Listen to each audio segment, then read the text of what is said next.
magdadry ako ng mushroom dahil ang dami-dami. So ang gagawin ko guys is dadry ko yung iba naman i-freezer ko. Oh, yun nga, sabi nga ikakasabihan, magsinok para mayroong pagkain pag sakuna. Ayan guys.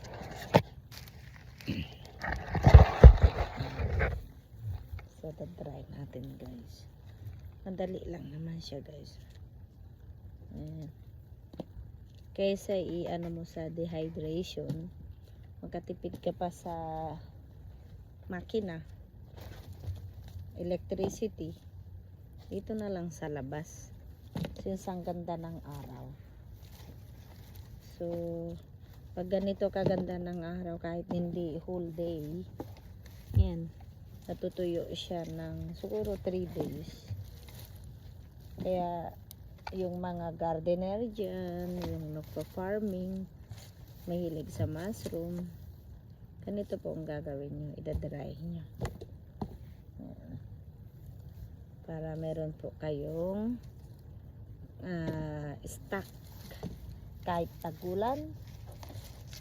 Dito naman sa Amerika, winter time, so wala ng mushroom.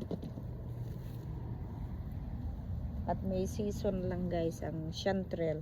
Ito yung chanterelle mushroom, white.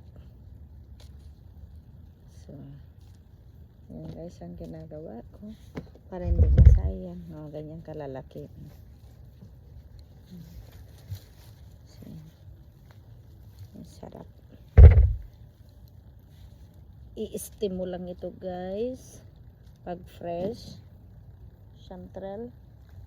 Gawa ka na ng sarili mong sauce, kahit anong sauce, pero ako soy sauce, may kalamansi saka sili. Ay ang sarap guys. Tapos steam mo lang ito.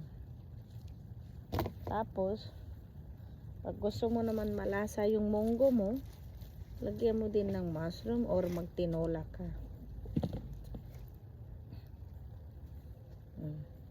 Dahil madami para hindi masira, dahil masipag kami ni sister mag-hiking. Ayan, yan lang siya guys. So, patutuyuin natin. Ayan, puting puti, ang ganda talaga. Ayan siya, ang sarap guys, lalo na sa tinola. Ano kung wings, oh guy, sarap guys, grabe.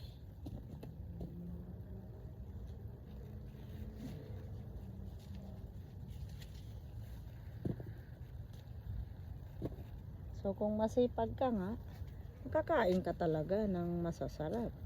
Pagbilhin mo ito guys, $25 a pound, $25 a pound, depende saan mo siya bibilhin. Sa alam ko naman na store is $8. Ngayon nagtaas na sila, $15 a pound. Mura pa rin yun. Malapit lang dito sa amin, tinaas na yung $8 ng 15 a pound. Yan ang chanterelle mushroom. Tinadry lang para hindi masayang. Raming stock. Ang kagandahan nito pag ni-dry mo, kahit ilang years, basta pagkatapos na dry, ilagay mo sa sealer or sa ziplock. Kahit sa ziplock na lang kasi natutuyo naman na siya. So ganun guys. Tapos babalik naman guys pag ano, balik sa dati. Ganito. Babad mo lang ng tubig ng isang gabi pag gusto mo na magluto, para babalik siya sa normal. Pwede mo rin i-freezer ng fresh. Ibalot mo lang siya guys ng newspaper, saka mo ilagay sa ziplock. Ayan. Ganun lang guys.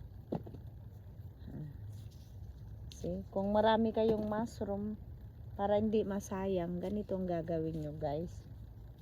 Ayan. Tapos iba din ang lasa niya guys.